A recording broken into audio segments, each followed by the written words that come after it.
¿Qué tal? ¿Cómo le va? Muy buenas tardes.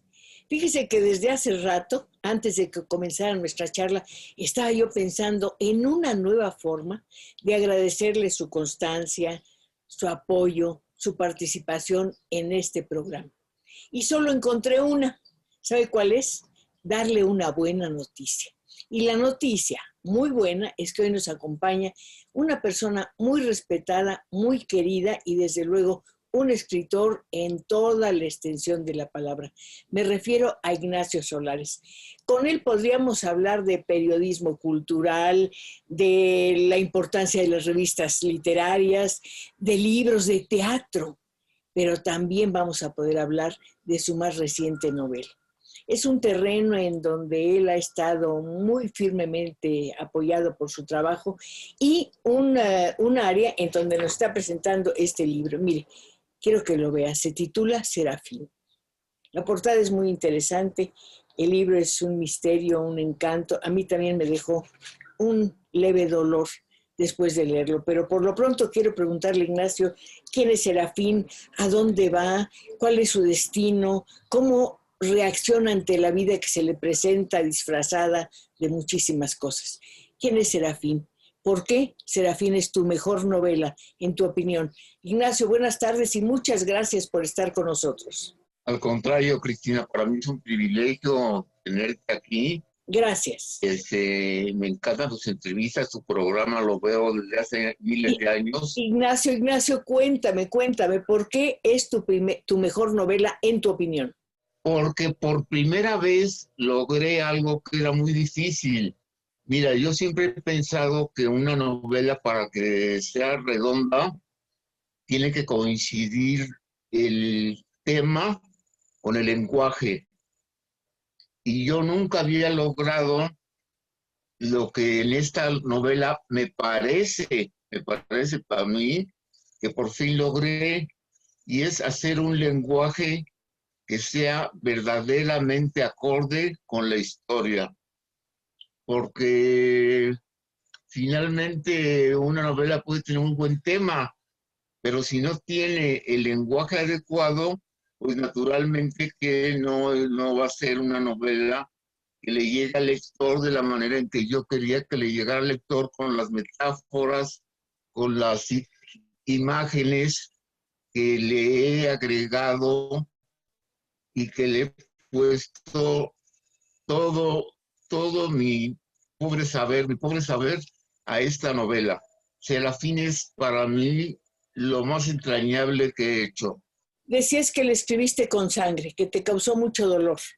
El personaje de alguna manera te toca en lo más profundo. Es un personaje que ya había aparecido antes, en 1985. Ahora tú has dado una nueva, una reescritura de su vida, de la historia, y decidiste cambiar el final. Adelante, por favor. Bueno, te repito, Serafín ha estado dentro de mí en muchas formas. Yo creo que es muy entrañable porque forma ya parte de mi vida. A veces un personaje puede estar más cerca de ti que muchos familiares o que muchos amigos. Puede ser ya parte de tu vida. Y en algún momento, hará unos 10 años, te cuento esta anécdota. Yo, sabes que estudié con jesuitas en Chihuahua, y fui muchísimas veces a la Sierra Tarahumara con ellos, pero también fui yo solo. ¿Por qué? Porque en lo alto de la Sierra Tarahumara sientes que puedes tocar las estrellas con las manos. Es una verdadera experiencia maravillosa. Y entonces, un día me fui yo solo con mi sleeping bag a estar en la Sierra Tarahumara, allí en lo alto. Nomás que me pasó algo que yo no calculé, que no me había pasado antes. Me cayó una tormenta, un aguacerazo encima, brutal. Estoy hablando de hace como 10, 12 años, y en ese momento sentí, ahorita soy Serafín. Luego, yo he sentido siempre con cada niño que por ejemplo, ahora mandan a Estados Unidos solos para que crucen la frontera, siento que son serafines. Siento que híjole, de alguna manera recuerdo aquello de Dostoyevsky, de Iván Karamazov, que dice, si el precio de esta vida es el dolor de un niño, regreso mi boleto, no le entro. Entonces, para mí Serafín es verdaderamente entrañable porque de alguna manera entra a un infierno al llegar a la Ciudad de México. Bueno, desde que se sube el camión. Hay una coincidencia muy interesante. La primera versión, digamos así, es de 1985 y esta es la hiciste en el momento o en los meses del confinamiento de un año trágico, marcado por la pandemia. Son dos etapas de nuestra vida muy difíciles y coinciden. ¿No te parece extraño? Bueno, claro, el dolor de un niño es lo más impresionante que nos puede suceder, sobre todo de un niño que llega a la Ciudad de México a buscar a su padre, porque no hay nada peor para un niño que el ser rechazado por un padre. Yo creo que es una de las experiencias más difíciles que pueden sucederle.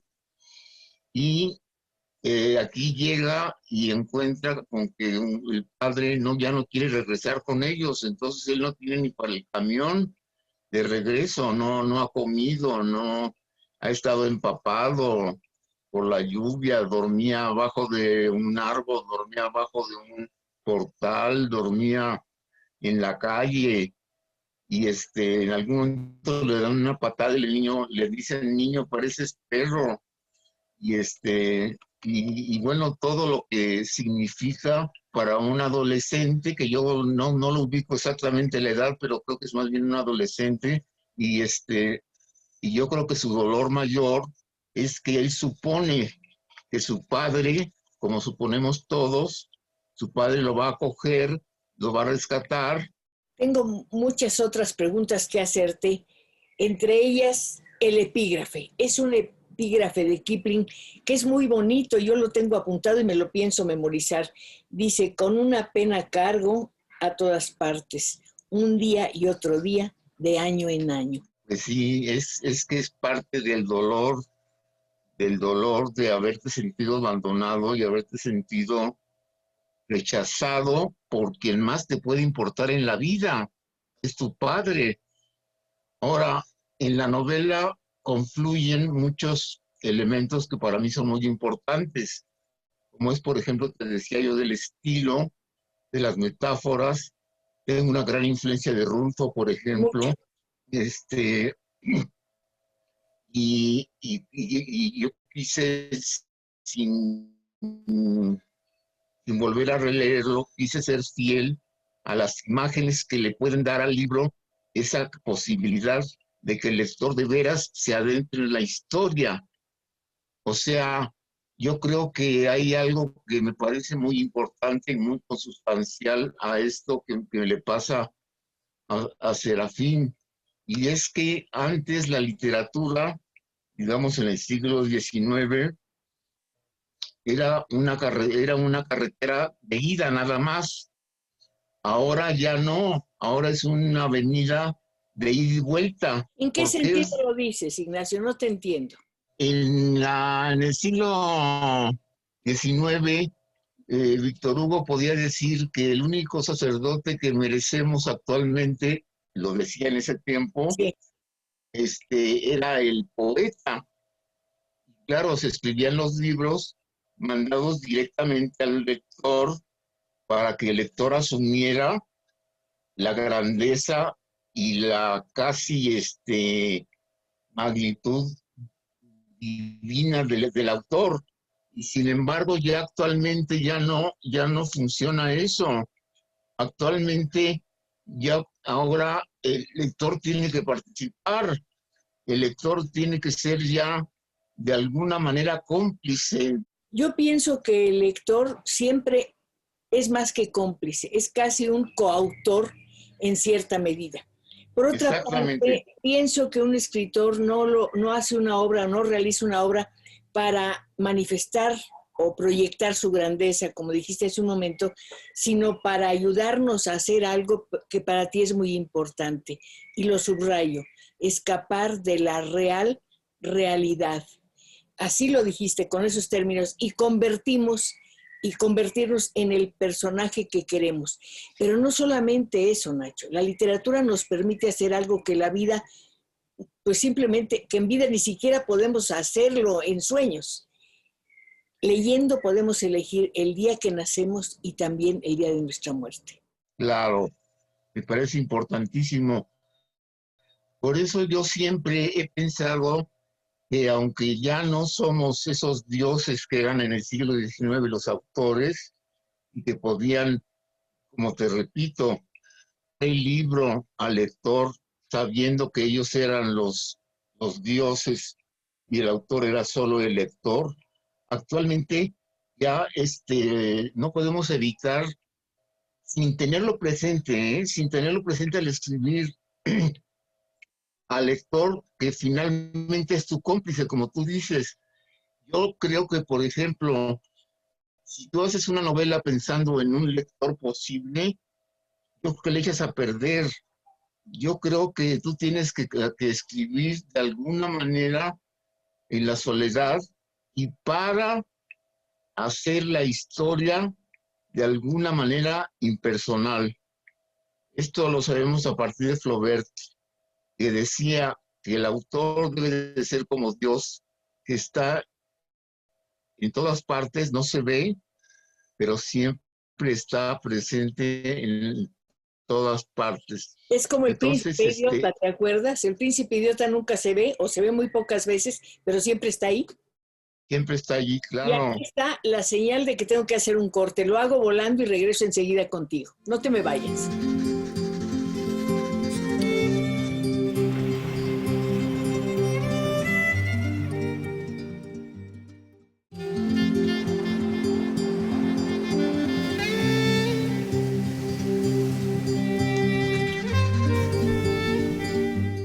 ¿Qué cree?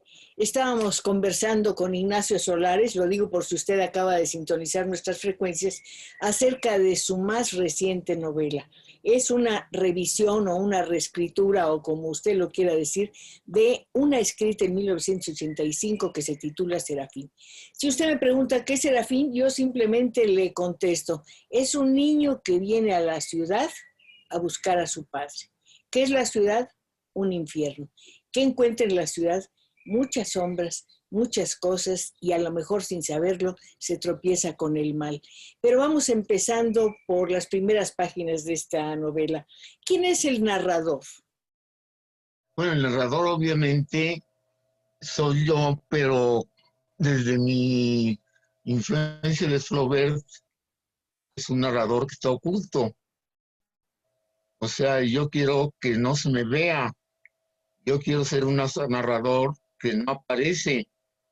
Víctor Hugo, por ejemplo, nomás por rematar el caso en la novela romántica del siglo XIX, podía interrumpir una novela como Los Miserables y decirte, bueno, pero el autor acláralo cómo eran los escombros de París y cómo eran lo que eran las cloacas a las que se mete Jean Valjean cargando a Marius.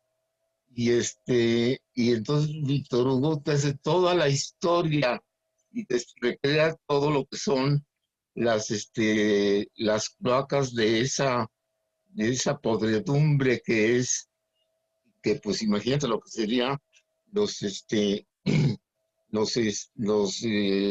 ¿cómo se llamaron? Los subterráneos de París. Bueno, yo creo que todo esto lo cambia Flaubert cuando dice lo que te decía yo, que ya el autor debe de ser más bien un personaje escondido y dejar un personaje escondido y dejar que los que vivan sean sus personajes, son los personajes de la novela. En su viaje de su pueblo a la ciudad, Serafín es compañero del mal. Y describes el mal como un hombre jibado, feo, acabado. El mal a veces tiene una envoltura esplendorosa. Claro, a veces tiene una envoltura esplendorosa. Lo que pasa es que aquí pues el mal está realmente, por desgracia, lo encuentra desde el principio. No hay una presencia esplendorosa en ningún momento porque no tiene para pagar el boleto. Sube un camión y le dice el que vende los boletos, le dice, no, no, usted no puede viajar a no ser que el chofer diga lo contrario. Entonces le dice el chofer, sí, hay un lugar atrás de mí y puedes irte ahí junto a mí. Y entonces él es en ese final, que no sé si debo de contarlo o no, Sí. sí debo de contarlo porque, bueno, es un poco la clave y la dejo para cada lector, saque la interpretación que quiera.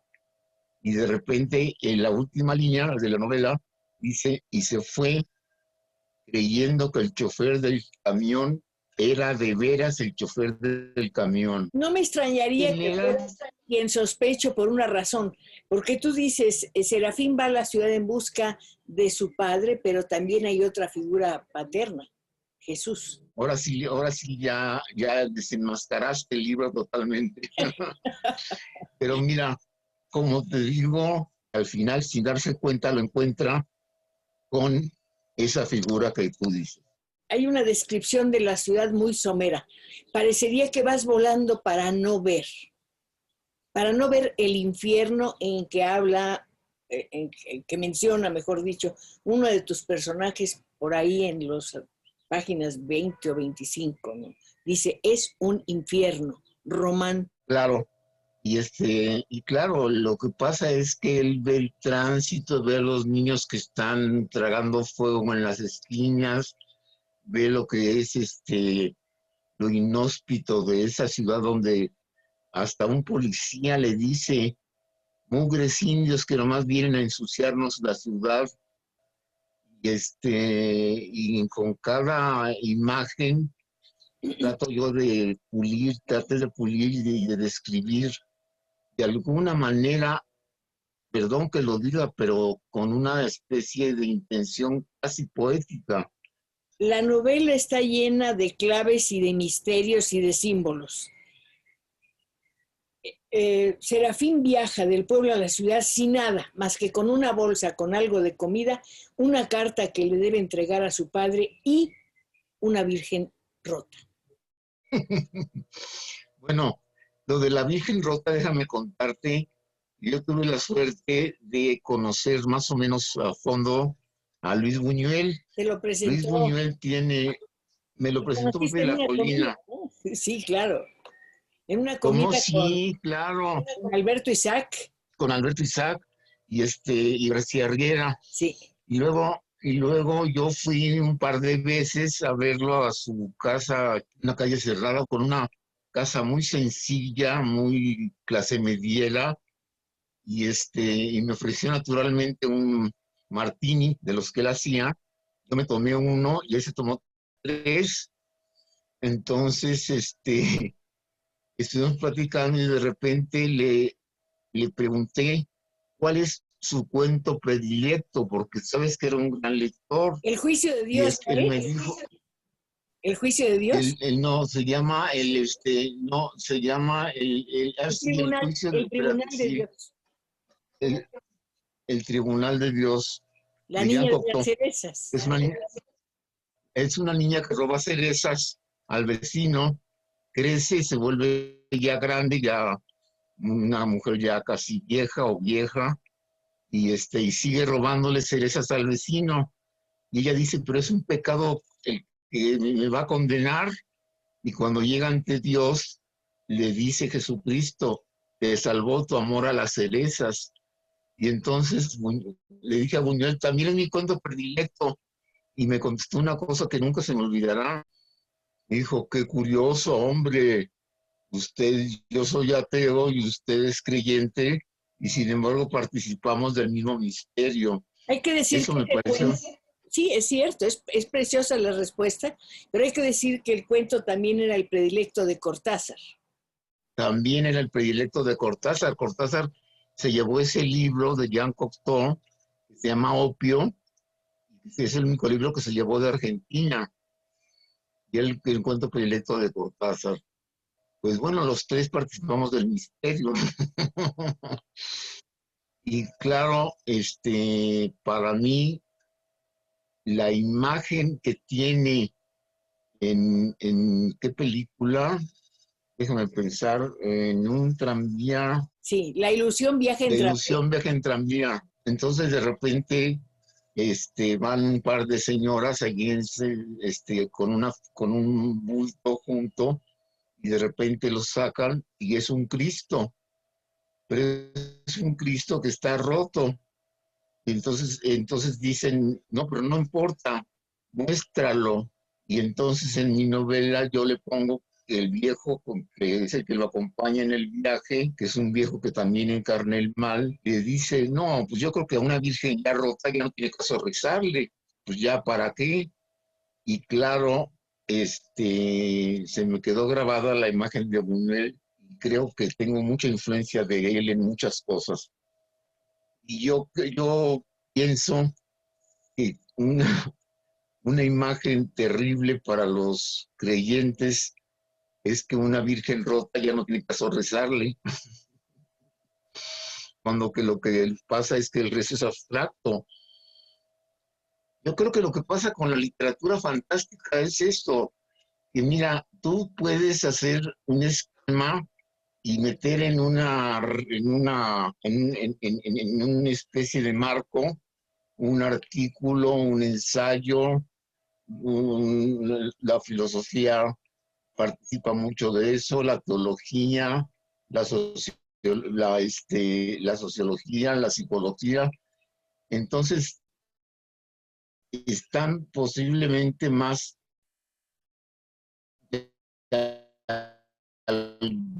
alguna literatura falla del inconsciente. Por eso yo digo que viene del inconsciente al papel, pasando lo menos posible por el consciente, porque te rebasa, porque son historias que no sabes por qué te llegaron tanto y escribes. Sabes que en todo esto hay un misterio y creo que el misterio es una de tus obsesiones. De eso vamos a hablar dentro de un momentito. Por lo pronto, me voy a un corte.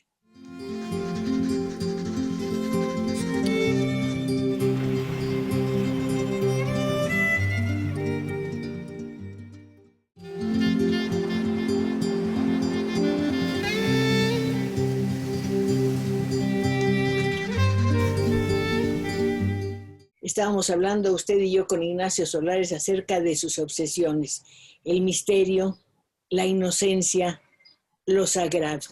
Me gustaría que nos hablaras de esto. Bueno, yo lo que pienso es que para mí los tres cosas que has mencionado, y me encanta la parapsicología, me encanta el espiritismo, me encanta una parte de mi libro lleno de esos libros, y y yo lo que de alguna manera creo es que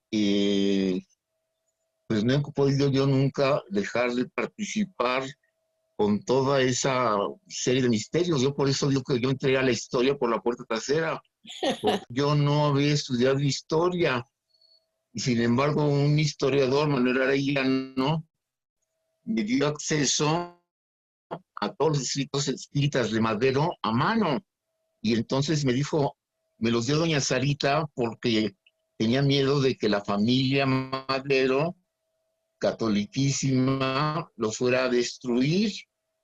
Entonces le sacamos una fotocopia a todos esos escritos, y yo hice Madero el otro a partir de mi interés en el espiritismo.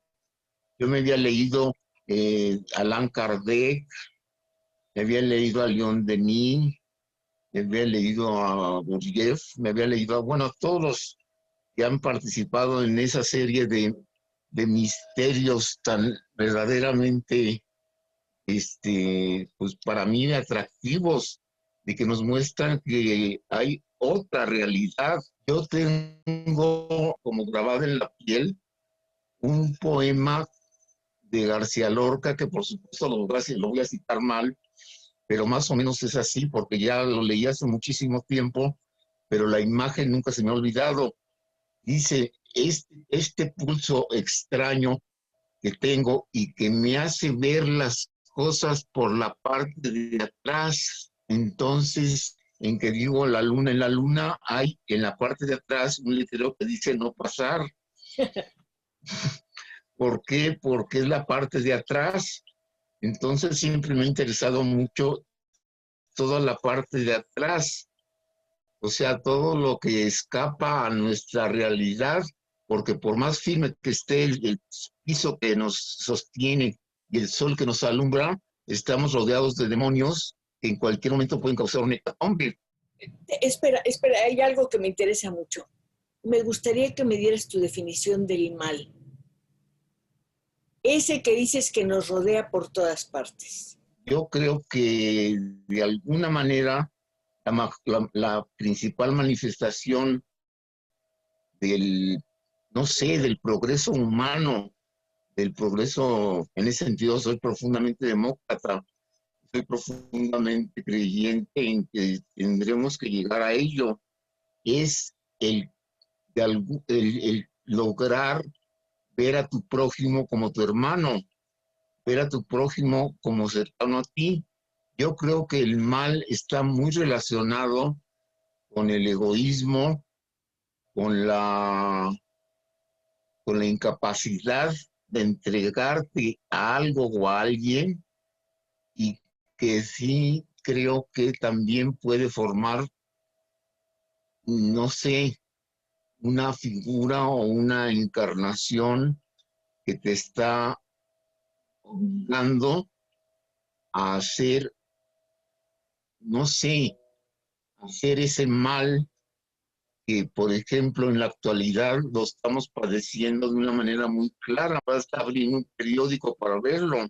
Una gente que es capaz de vivir para matar a su prójimo, pues es una encarnación del mal. Y estamos llenos de eso aquí, sobre todo últimamente. Entonces el mal es algo que palpamos. Mira, yo creo que el mal es algo que no tiene tanto que ver con la teología o con la filosofía. Yo creo que el mal está más relacionado con la biología. El mal nos duele, el mal los tenemos encarnado, el mal lo tenemos aquí, dentro del cuerpo. Entonces, por eso te digo que yo creo que es un problema biológico. Muchas de las situaciones que planteaste tienen que ver con algo que se llama injusticia. Y creo que en esa injusticia muchas veces Claro. nacen o de esa situación brotan expresiones o manifestaciones que podrían llamarse del mal. Pero yo quisiera volver a tus libros, a tu interés por el espiritismo, por la parapsicología y demás, y quisiera decir algo, no solamente hay volúmenes, hay presencias. Está Conan Doyle, está Gutiérrez Tibón, está Dostoyevsky, por supuesto. Claro, que son, por ejemplo, Conan Doyle dedicó los últimos 10 años de su vida a difundir el espiritismo. En una sesión se le apareció a su hijo, entonces a partir de allí ya renunció a seguir estudiando novelas y se dedicó a difundir por todos lados, por todo el mundo, si es posible, si era posible, el espiritismo como una nueva religión.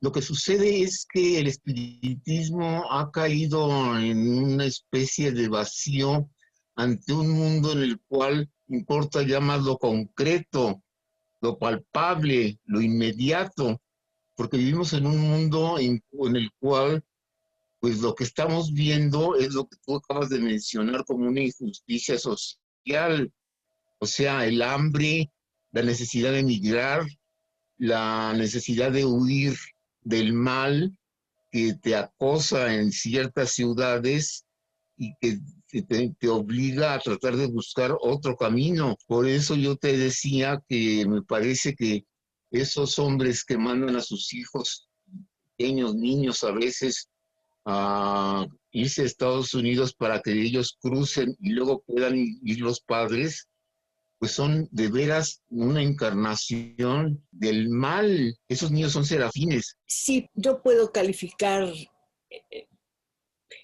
la actitud de esos padres como una expresión de maldad. En todo caso, son víctimas de situaciones atroces. Es que estamos precisamente en un mundo en el cual, pues, lo que impera, lo que ha imperado, es precisamente esa injusticia y esa crueldad que obliga a veces a la gente a hacer cualquier cosa para huir de donde está. Estabas mencionando tu interés, tu fascinación por el espiritismo. No sé si se debe al misterio que entraña, pero de ser así yo te preguntaría, ¿no te parece que en la realidad hay una enorme cantidad de misterio y de poesía? Claro, por supuesto, y yo creo que por eso te repito que me gusta ver las cosas, lo cotidiano, por la parte de atrás. Todo lo que ves tiene otra cara, puede tener otra cara, y la cotidianeidad lleva de alguna manera a que tú puedas percibir que estás en un mundo que finalmente, aunque aparezca todo lo que hemos dicho del mal y todo eso, es un mundo mágico, es un mundo que tiene el misterio a flor de piel, pero somos incapaces de verlo porque estamos verdaderamente, pues ahora sí que poseídos por el mal en el sentido más práctico y más terrorífico de que se puede uno imaginar, como que no hay manera de que tú a una persona que no tiene para comer le hables del espiritismo, le hables de lo mágico, le hables del más allá, porque lo inmediato es muchísimo más agobiante y mucho más innecesario que cualquier otra posible interpretación del mundo, ¿no? Yo pienso que tendremos que evolucionar, si es que lo vamos a lograr, hacia un mundo que sea menos injusto, para entonces poder empezar a esclarecer todo lo que puede haber aquí, como decimos, de mágico. Pero pues por lo pronto me parece que lo inmediato es el mal, y lo inmediato es la injusticia, lo inmediato son los serafines. Esos niños que verdaderamente duelen, su imagen, Duelen, su actitud, su llanto y su abandono. Es algo exactamente. terrible, doloroso. Mucho de eso está reflejado en tu serafín. Un serafín que ha cambiado, que reapareció a la sombra, por no decir a la luz de la pandemia. Meses, más de un año que has dedicado también a la lectura de Dostoyevsky, El mal. La lectura de Dostoyevsky es el mal y el bien, o sea, porque Dostoyevsky realmente logra tocar el mal como en Los demonios. Kirillov, que se suicida precisamente para demostrar que quiere ser libre, y por ejemplo también El príncipe idiota, que es como una encarnación del bien de Jesús, pero que es un idiota. Es Dostoyevsky, por eso me encanta Dostoyevsky. Y yo me leí todos los libros de Joseph Frank, que son 4 sobre la vida de Dostoyevsky, y verdaderamente me pareció un personaje, él, pues impresionante. Y hay una imagen que tengo de cuando ya está muy enfermo, que va con su hijo pequeño al parque, lo lleva al parque, y él se sienta en una banca de ese parque y tiene enfrente una iglesia, y se pasa horas mientras el niño juega a su alrededor viendo la cruz en lo alto de la iglesia. Ese era Dostoyevsky. O sea, si alguien conoció el bien y el mal era él. Por eso me parece que para mí es el gran autor, bueno, ya lo decía Freud, que está a la altura de Shakespeare, si no está más allá de Shakespeare, decía Freud. En una entrevista dijiste algo también muy interesante. Dicen, aquí aparecen de una u de otra forma todos los autores que me han acompañado. ¿A quiénes te referías concretamente? Bueno, realmente yo lo que sucede es que desde que era niño, mi padre me regaló, apenas empecé a leer, mi Salgari, mi Julio Verne, Oye, ¿qué te me parece leí. si lo dejamos ahí, hacemos un corte y regresamos para ver los regalos que te dio tu padre?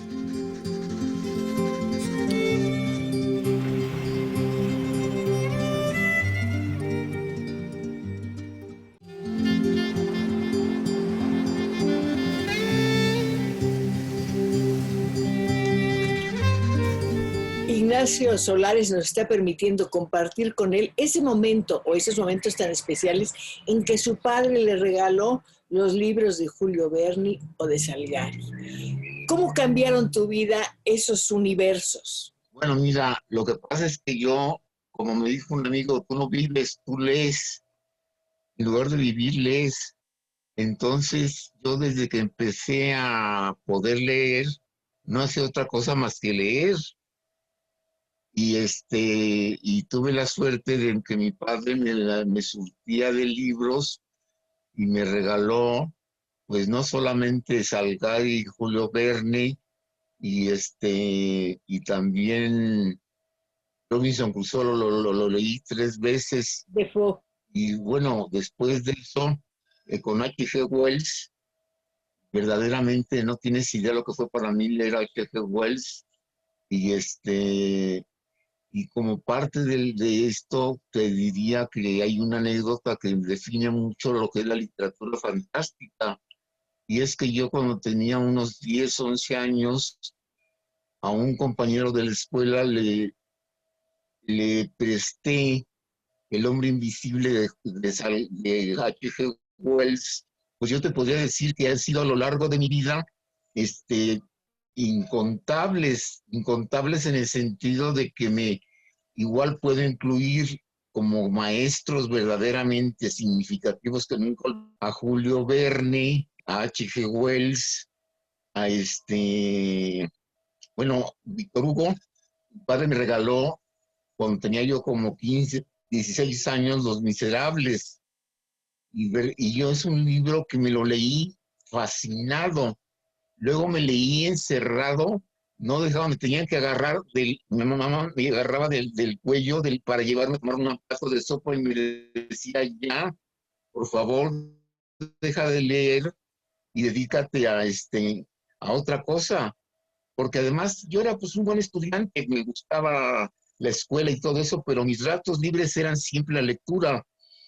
Y incluso llegó un momento en que parecía estaba yo muy pálido, siempre he sido muy pálido, pero estaba más pálido y muy delgado, y entonces fuimos a ver a un doctor, un doctor, pariente de la familia, y dijo, lo que este niño tiene es que necesita sol, necesita salir ya de su encierro, y trata de quitarle los libros, trata de que ya no lea tanto, porque lo está enfermando todo eso.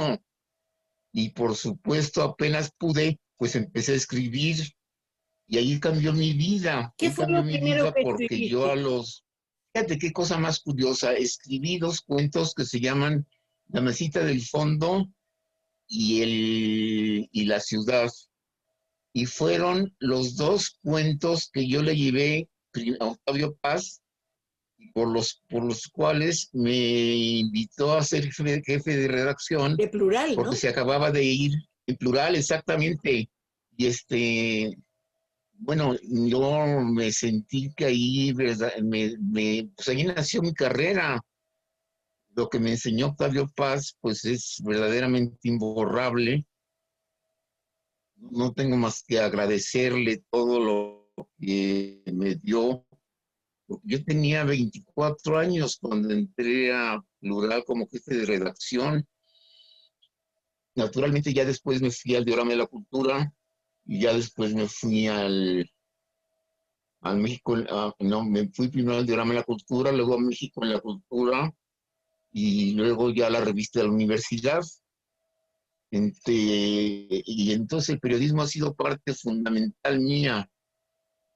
Entonces he entrevistado a algunos de mis escritores predilectos, entre los cuales están, pues, ¿qué te puedo decir? Borges, está Carlos Fuentes, está Octavio Paz, está Vicente Leñero, Tu que gran fue mi amigo, maestro, claro. mi gran amigo, está Pepe Revueltas. Pepe Revueltas tengo una relación especialísima ¿Por qué? porque hizo un contrato con el Excelsior, de Scherer, Scherer me ayudó en que le pagábamos por un artículo cada 15 días y me hacía unos artículos espléndidos. Y me acuerdo de La Montaña Mágica, qué bárbaro, qué articulazo. Entonces le pagábamos la renta de su pequeño departamento que tenía en Insurgentes, frente al cine de Manacar, frente al cine Manacar, un detalle me acuerdo muy bien, y el departamento tenía 2 recámaras y había que llegar con él con una botella de ron, era lo que bebía, y y un poco de queso y de jamón. Pero entonces cuando el 68 que estuvo preso, José Agustín, Juan Tovar y yo le llevábamos gelatinas, una gelatina así grande, en la cual tenía una característica la gelatina, y es que le poníamos una botella de vodka, y como el vodka no huele, eh, nos dejaban entrar al Palacio Negro a dejarle su gelatina, y estaba feliz porque se la tomaba y me decía, ¿no podían traerme diario una gelatina de esas? Oye, acabas de mencionar a una persona muy querida que es el autor de la contraportada de este libro, José Agustín. Bueno, también fue mi amiguísimo, somos de la misma edad, y ahora verdaderamente pues ha estado medio mal, Sí, claro, que se terrible. cayó de una Escenario. presentación que hizo terrible. Bueno, pero Y Juan ya se Tobar, está recuperando. Y fuimos muy amigos, y Juan Tobar también era muy amigo mío. Y claro, José Agustín me parece que es una prueba. Mira, de repente, por ejemplo, yo me acuerdo que en mi casa, la literatura que leía mi padre eran normalmente traducciones muy medio malas, la verdad, de autores franceses como Paul Bourget, como Pierre Loti, como François Mauriac, era lo que se leía. Y de repente empezamos a descubrir que había una literatura mexicana, argentina, que ahí estaban Borges, que ahí estaba Cortázar, que ahí estaba Pepe Revueltas, y que de repente en México apareció un libro que se llamaba De Perfil, de un joven que tenía 20 años. José Agustín. Entonces, yo creo que eso forma parte ya de nuestra identidad.